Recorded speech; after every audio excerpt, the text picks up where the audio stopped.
Okay, we're going to go ahead and get started. Good afternoon. Thank you for joining us today, and welcome to our BRICS webinar.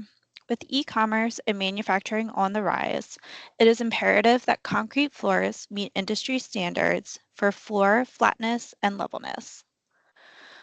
That's one reason why we are here today. Hi, I'm Katie Strauch, Marketing Coordinator at KCI Technologies, and I'll be the moderator for today's webinar. I'm joined by my colleagues, Catherine Brill, Senior Products Manager, Jay Kwan, Sales Engineer, and James Clay, Survey Practice Leader. It is our pleasure to talk to you about the advantages of super flat concrete floors and RoboFlat, our innovative automated solution for concrete floor analysis. Let's get started. For those of you who do not already know, KCI is a leading civil engineering firm with a focus on technology and innovation. Over the next 30 minutes, we will discuss the strategic advantages of flat level concrete floors, the current challenges in concrete floor analysis, and demonstrate the benefits of RoboFlat. At the end of this webinar, we will have a brief Q&A. Please feel free to drop any questions in the chat, and we will address them during this time. I'm going to go ahead and drop a link to a survey in the chat. If you can please take a few moments to complete following the webinar. I will now pass it over to Catherine. Welcome. I'm really glad that everybody joined today.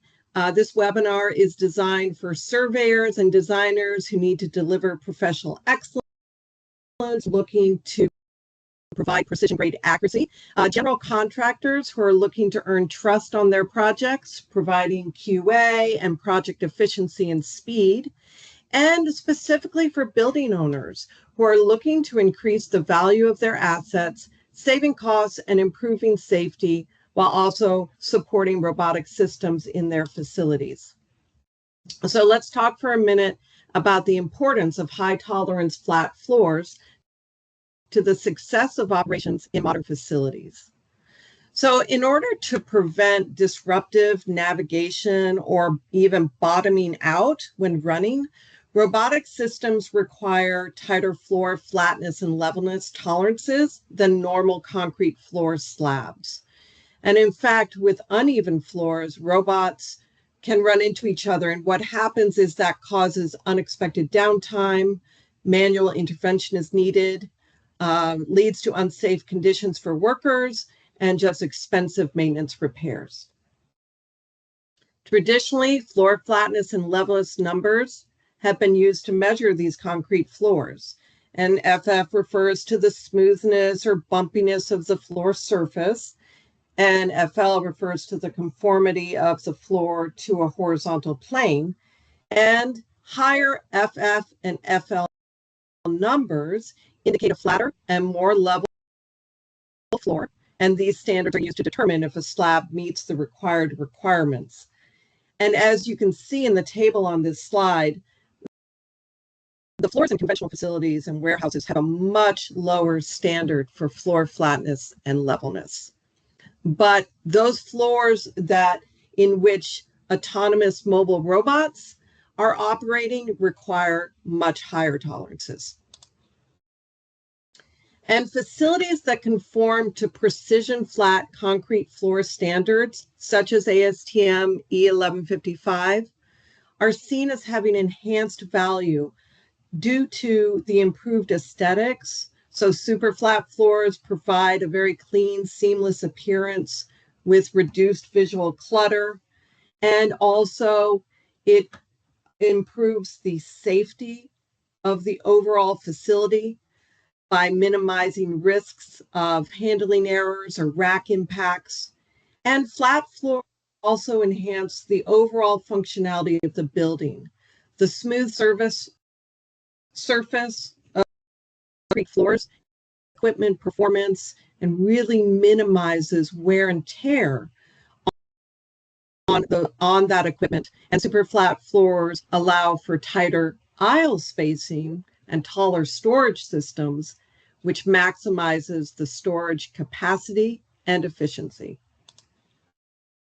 However, analyzing concrete floors traditionally for floor flatness and levelness, especially for larger facilities, is a time-consuming, labor-intensive process. The traditional method to collect that concrete floor data is to measure the floor with a mechanical device. And this requires someone to walk across the entire floor with the instrument in direct contact with the floor. Very possible for smaller buildings, but for larger facilities, not as feasible. And then once the data is finally collected, methods for calculating flatness and levelness tend to be more complicated, requiring desktop computer software solutions that take over system resources and also typically produce hard to understand results that require specialized skills or custom scripts and formulas to be developed. So we believe that with the use of advanced technology like 3D laser scanning, combined with our cloud-based floor flatness and levelness testing solution called RoboFlat, we are removing the complexities out of this multi-day, resource-intensive workflow, delivering floor flatness and levelness results in a matter of hours, and expediting project timelines and guaranteeing a successful construction project. First, a laser scanner is replacing the manual device to capture data. So instead of taking a week, a 3D laser scanner can capture millions of data points in minutes with a high degree of accuracy. And now you have a snapshot of the conditions of the floor in 3D point cloud format, ready to reference whenever it is needed. In fact, that 3D point cloud can be revisited virtually anytime instead of having to physically visit the site and capture data again if more testing is needed. Then our patent pending RoboFlat leverages the power of all of that 3D laser scanning data by analyzing the point cloud and assessing the deviations of the surface. RoboFlat is cloud-based, freeing up your systems for other work, and it also supports a variety of floor standards, including ASTM E1155, TR34, as well as custom settings for specific requirements. And to expedite the process even further, we also developed and now offer RoboClean. It is an automated point cloud cleaning model, which can be used to remove all noise from the point cloud file before it is run through RoboFlat. And now I'm going to hand this off to James, who will go through in detail some of RoboFlat's deliverables.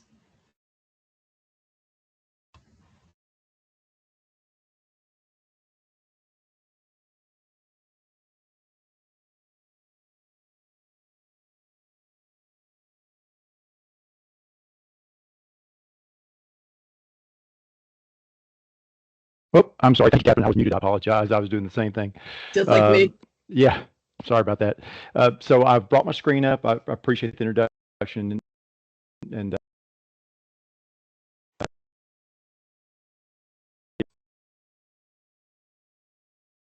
so what I wanted to do is just run through a real quick of what RoboFlat gives us back when we run it. It's important for us to have actionable items. And ASTM 1155 testing and things, it's a little tough to get actionable items for your remediation crews to get out there and get to take action, obviously, and to remediate those floors and give you back a super flat floor that you're looking for your systems or your racking or your facility. And so first, it gives you back a PDF that covers what the user had put in on the interface on the inside. So it'll give you the project details at the beginning. It also tells you what settings that you use. We're going to test, give me 3mm contours across the floor. We're going to test every 0.3 meters, about every foot, and then floor flatness, failure at 4mm. That's what this is showing you. So it gives you a breakdown, and then it also gives you a breakdown of what passed and failed for the floor testings at the 95th percentile. So you get all that information back. This is something that makes it quick for you to share with the owner of the building or whatever it may be, so that they can get a real quick overview of what you tested, what the total results were, ultimately pass fail of the different types of testing, and also there's a couple of, this is a heat map, a deviation map of a lot of the floors only allow a certain amount of deviation from, let's just say, zero as your finished floor. How much does it run positive and negative? This is one of the returns floor flatness gives you, and I'll show you that more in just a second inside the CAD platform that it returns also. This is a curvature map, which helps the remediation teams. They can look at this and give a pretty good feel of how the floor undulates without even our flatness testing and things. This is a normals curvature from the triangulated mesh that's developed from the millions and millions of points that we're capturing on site with our scanner, which I'll mention that too is back to the scanning real quick. With a profilograph or some way that you're going to measure the floor, typically you'll measure every foot or maybe every meter, every 3 feet or so across the floor in a grid. But with 3D scanning, we typically return a point every maximum of every quarter inch across the entire floor. So a lot more to the data, a lot more ways to take measurements and things that are available to you using 3D scanning. So that's one big benefit there. Then we have several spreadsheets that get returned so that the user can glean some more information. And on the left-hand side of this is the main results sheet. And on the left-hand side, you'll see, again, back to some information that the user will enter on the RoboFlat itself when you go to run the product as you put the point cloud in there.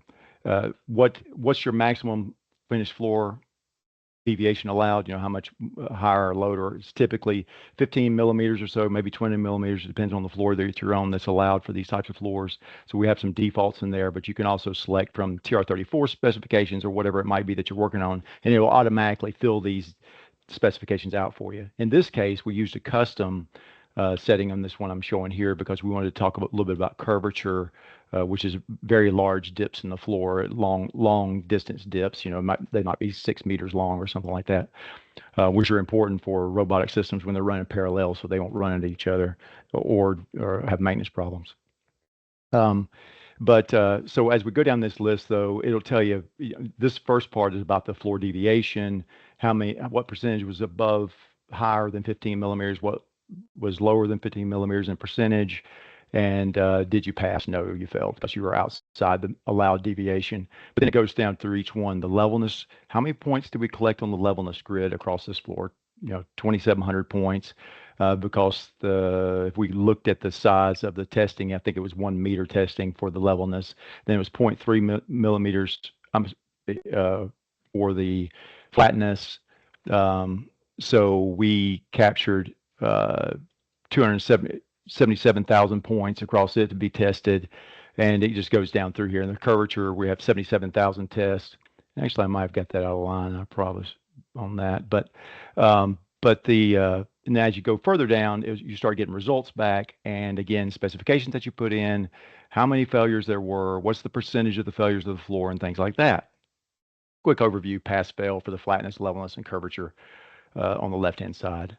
The next grid, the next column is a little bit interactive for you because one thing about the deviation, people are always trying to chase, okay, well, what can we do about the finished floor if in fact this red line is the upper limits of 15 millimeters and the blue line is the lower, and these are all the points you're looking at a profile view here of all the points across the entire floor, or all the tested points across the floor. So what can we do about that? And a lot of times, oh, well, if we lowered the starting finished floor, this is a ground floor type test, let's assume. If we lowered it by a certain 10 millimeters or something, well, we start fitting all those points within here.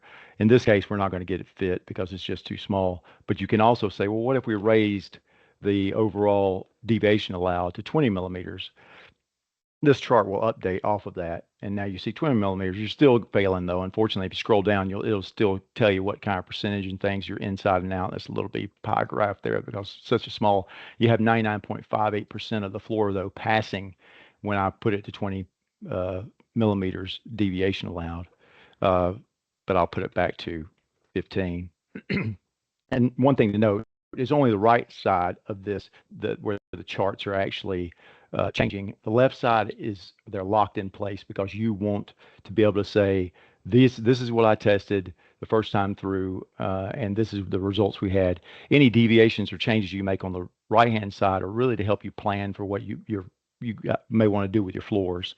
You can also, like I mentioned, you can change the elevation of your finished floor. In this case, we allowed the computer to find the median elevation point of the floor, and that was, we didn't specify the finished floor. We wanted to see, okay, so what's the median point of the floor and how well does that fit that 15 millimeter?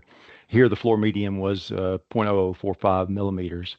And so from the finished floor, the design finished floor, which we allowed it just to calculate itself, to the median, it's 0 distance difference. But if I decided I wanted to change that because I wanted to give it, try to figure out if I could make these points fit within a different elevation spot, or if I just wanted to change all the points so they were going to all be fill, actually, you wouldn't want to do that. Typically, you don't allow fill on your floor. So if I wanted to try to change it in a direction, how far would I have to move it up or down to get rid of all the fill and just have cut points? And here you can see my median difference from median point to the finished floor is 0.010 meters there. That just gives you an idea of how you might be able to change things and rerun the test with a better finished floor. Again, this is about actionable items, so we're trying to figure out a way to get this floor corrected. And now you can see this is all cut. It's showing 15% point of the points need to be cut when I moved it down to that much. And then further down here, another way to look at the points, if you're trying to, again, this is just trying to figure out what's the best actual item I can take about my deviation, because I can't go around filling everything and things like that. So, and cut costs a lot of money. So this kind of gives you, it bends the numbers in the points on the floor in elevation wise. So in between the 4 millimeters and the 6 millimeter range, most of the points lie within there, and you can follow these elevation ranges out left or right, negative below the floor and positive above, and decide, how many points are we really talking about? How critical is this for me to go out here and try to remediate all this information when I have this large percentage that's passing? And that's really what this page is all about. It's just a quick breakdown, quick overview of all your tests. But then if you look at the bottom, there are several tabs across here, and this will give you feedback about each one of the tests. So I'm going to go to floor flatness. So FL is floor levelness, FF is floor flatness, FC is floor curvature, and I'll show you a chart on that in just a second. So if we go to floor flatness, floor flatness heat map, this is all the deviations of the floor, how much they were. They're actually raw elevations of the floor. So you can see as you zoom out, as ones get outside the allowed deviation, then it'll start showing up blue if it's below or red if it's above, and you can actually get in there and see what the deviation elevations were, so you'll know how much you're going to have to cut. And there's a red, so you've got to come down to get that back within specifications. But each one of these, and then so that's floor flatness. That's the deviation of the overall. If you go to look at each one of the runs, basically we made just kind of like ASTM 1155, but this is much more detailed. Then along the x-axis, here's all your pass or fail tests that took place, and these, I'll show you that in a second, the CAD file correspond to the CAD file, so you know exactly where these tests took place, and now you know what action you can take on each one of these, and they're color coded. As you get failures and things, they'll be red or blue cut or fills. So I'm going to go ahead and jump. I'm sorry, I've been talking a little bit too much. I'm going to jump to our CAD file real quick just to look at the next. We'll get a DXF file back from RoboFlat. So if I go to my CAD file, a quick overview, it's showing that heat map again that we showed earlier with the deviations and a little elevation map explaining that, okay, our center point was 0.0045. Our elevation couldn't exceed from 15 millimeters plus that. This is our cutoff. Everything else above that's red that needs to be cut to fit. And then the blue is all fill area. One thing we do is we also produce this little, I'm gonna move it over just a little bit for us. It gets automatically produced as a little legend, and it has all the specifications in it that the user put in. So 4 millimeters pass or fail.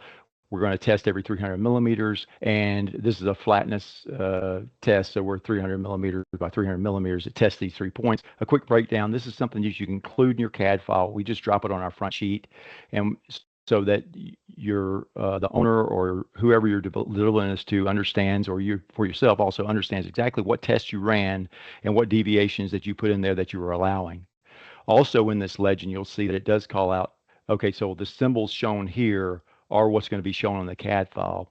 For flatness, this is concave, convex, or I did that backwards. But anyway, and then there's also the curvature, which you can see that's a meter by meter, and you collect 3 points and look for the deviation of 9 millimeters. And those all show up on your map over here. So if we go to the map, this is to scale. You can print this out. Your remediation teams can go directly to these points on the floor, and you'll see this is a flatness. I know that's by the legend. You can look at the legend to see this is a flatness failure, and it's telling me to cut 6 millimeters to get that back within spec, or 0.6 millimeters actually. It's very, very tight. 0.8 millimeters to get it within spec. So we're real close to spec right there, but still it's going to call that out. These long ones are curvature failures, and you can see these contours also are called out on the floor to help you understand what's going on with the floor and your remediation team. This contour is a little higher than this one in the middle, so it's dipping down in that curvature, and that's what all those are. So this entire map shows you all those failures. Everywhere there are failures on the floor for the specifications.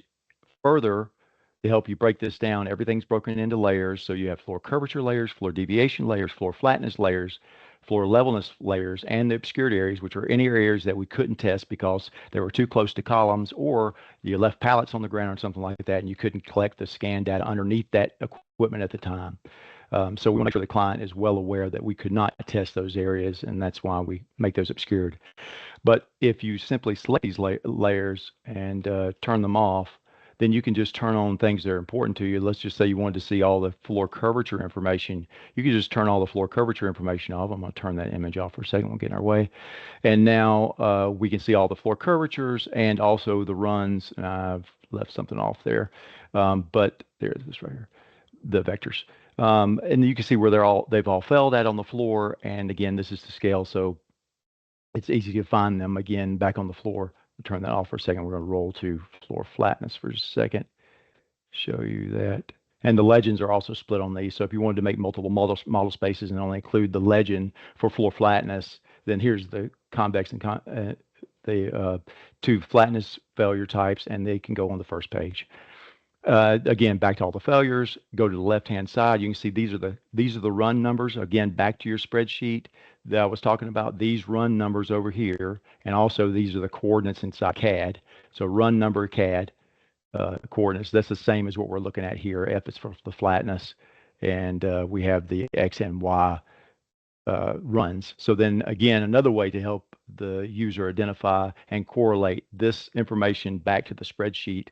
But this does also include all the cuts and fills on your sheet. So you don't necessarily have to reference that. It just depends on what your client's interested in. Do they want to see that, or they want to, what is exactly they want to see? This is that deviation map, and then you can see there's the cutter fills again for flatness, and the curvature has the same, and so does the levelness.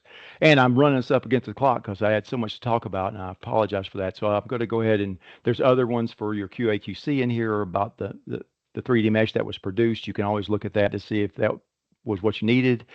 Every grid point that was used for the calculation is pulled out and put into CAD. You can see it's 108 megabytes for this particular file, but a lot of times your client needs that, and they want to know what points were the raw points. Also, back to your spreadsheet, all the raw points are included. If you go out to the far right, raw deviation, raw curvature, raw flatness, raw levelness. Those are all the raw points that were pulled from the floor for testing. And then the other thing is, just real quick, is this is the failure totals. So floor curvature, we had 1,800 floor curvature failures, 790 floor flatness, 233 floor levelness failures on this floor. It gives you a good overview of what your remediation team is going to have to tackle. Here are where the floor levelness or floor failures located at. These are the coordinates. If you give this to a surveyor crew or a remediation crew that has a robotic instrument, they could drop these coordinates into that, and it will stake out, and you can stake out the failures on the floor to help it make it even easier to find. We're just trying to make sure you can find the failures and know what the actual items are. This tells you how much above the thresholds, what you need to cut, what's been tested. And that's, Catherine, I'll pitch it back to you. I'm sorry I ran us up against the clock there, but I was trying to break it all down.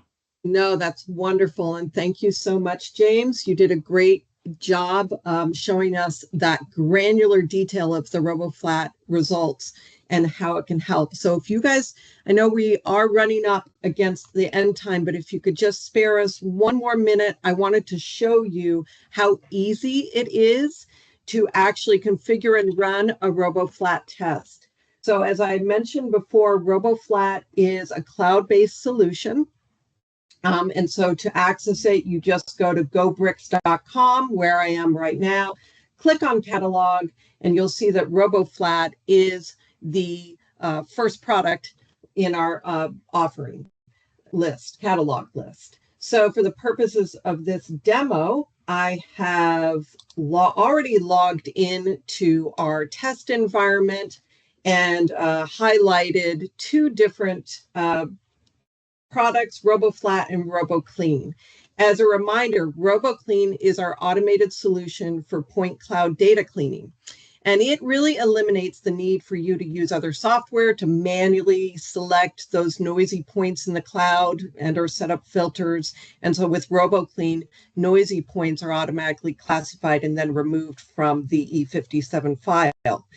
Once you run your point cloud data through RoboClean, then those results are easily integrated into RoboFlat tests for an optimal workflow.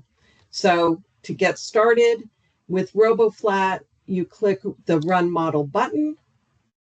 Here at this, it steps you through the configuration process. The first thing you do is select the data that you want to test.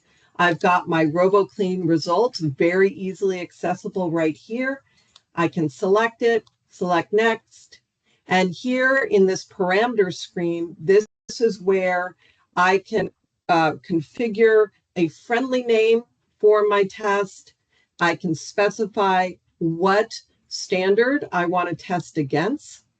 I can enter specific, very granular details about the floor flatness and levelness and even curvature tolerances. I can also specify the grid size for my test, as well as the starting point for the test. Once that is done, select next. And in this screen, I can very easily customize that report that James first showed you. So I can add information that will be automatically inputted into that report about the test, including the date of the survey, the project name, the equipment model number, project details, and as well as environmental conditions if I like. Then my last page, I review the parameters that I set up for my RoboFlat test, and then select the Run Model button. We do have a really handy feature here that allows you to preview the parameters that you have inputted in dynamic diagrams.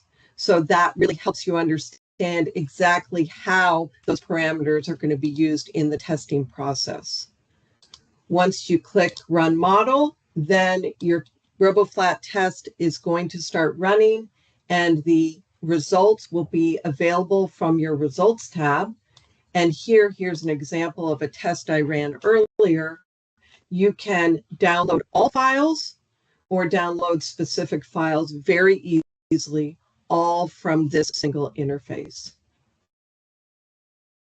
So to finish up, I'm going to go back to our slide and hand it over to Jay.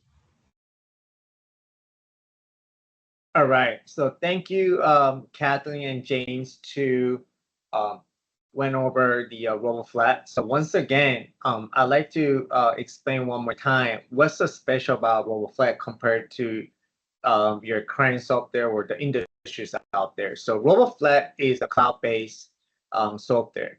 So therefore, you do not need any high-end computer machines to run the large data. And second thing is, because of the cloud-based, it will also speed up. And also, as you've seen all this detailed report that we generated, our software is very accurate. And also, we could handle large data. When you're working for large warehouse type of the project, when the scanning crew goes out there, gather those information, we could handle large data into it. And plus, with the RoboClean, not only will analyze the concrete flow flatness and levelness, but also we could clean the clouds points too. So next slide is, this is what I like to do. Or if you guys are doing this type of project, if you're interested about RoboFlat and want to see what kind of result that you're getting it and how easy to use on RoboFlat, please go to this links that we are providing over here. And also there are tons of the information that we provide it. And if you have any questions, you can also reach out to sales@gobricks.com, or most people has my email, which is j.quant@kci.com. So I'm looking forward to work with you guys much more closely. Also, I'd like to learn more about what type of project that you guys working on. Thank you.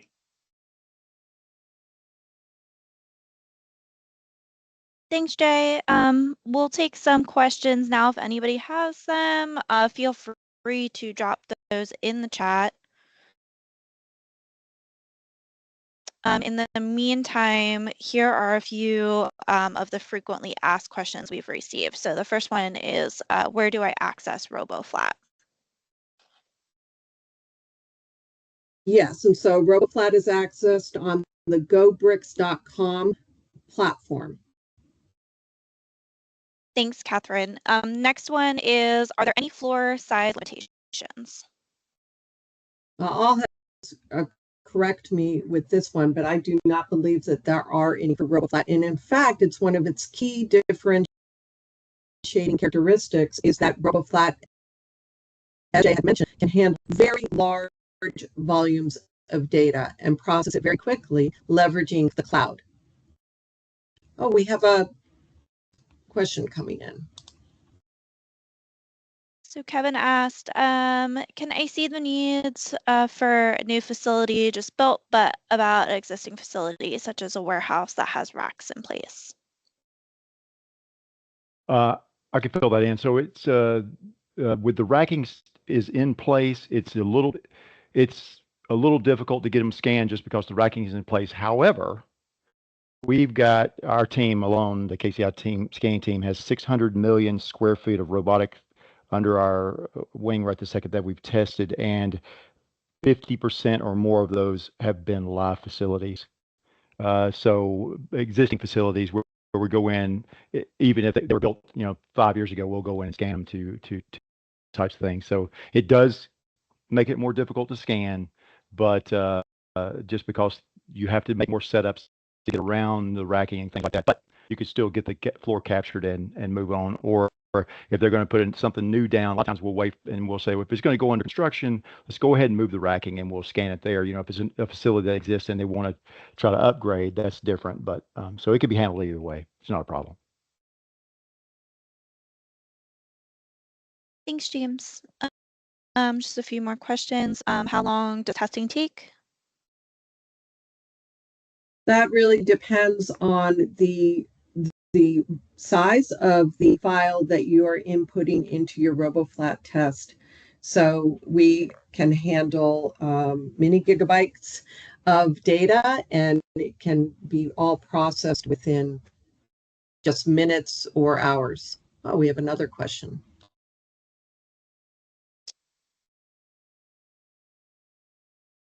The next question is this better suited to facilities that need ultra smooth tolerance to the floors to use robotics in that facility versus people and fork trucks?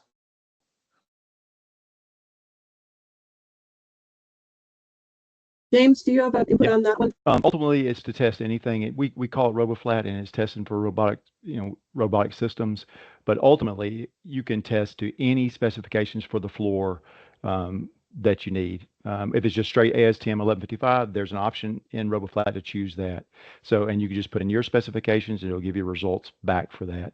It will cut down on the person with a profilograph or the dipstick or something going back and forth across these very large warehouses that just take so much time. Instead, you scan them and then you run it through this, choose ASTM 1155 to get those results. So definitely, yes, we use it for robots very quite often, but we also use it for freezers and things like that, large facilities. So no problems. Thank you, James. And then what file type is supported? So currently, oh, James, do you want to take that one? Yeah. Well, it's E57 right this second is what's taken in. So it's the standard 3D scanning export. It's industry wide standards. So you don't have to, and there's no proprietary. So we support every single scanner on the market because you just export it to an E57 and then it will go in. Great, thank you. And then our last question is, does RoboFlat come with a subscription? I'll take this one. It certainly does. We actually provide several licensing models for the flexibility to meet users' needs. So we have a pay-as-you-go option, pay on demand, as well as a subscription available.